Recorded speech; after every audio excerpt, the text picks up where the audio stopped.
হঠাৎ করে আমার ননদ ফোন দিয়ে বলল তাদের বাসায় বেড়াতে যাওয়ার জন্য। আর কি করার আছে, তাই ঝটপট রওনা দিলাম ননদের বাসায় বেড়াতে যাওয়ার জন্য।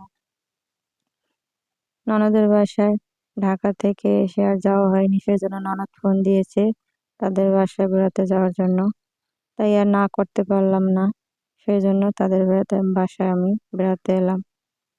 এই যে দেখুন, ননদের বাসায় এসে সিম গাছগুলো দেখলাম, আমার কাছে ভালোই লাগলো, তাই আপনাদের সাথে শেয়ার করব, সেই জন্য ভিডিও করে নিলাম।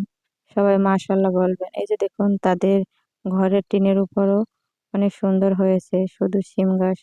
এই যে দেখুন, অনেকগুলো সিম গাছ, অনেক সুন্দর সিম ধরেছে, ভালোই লাগলো আমার কাছে।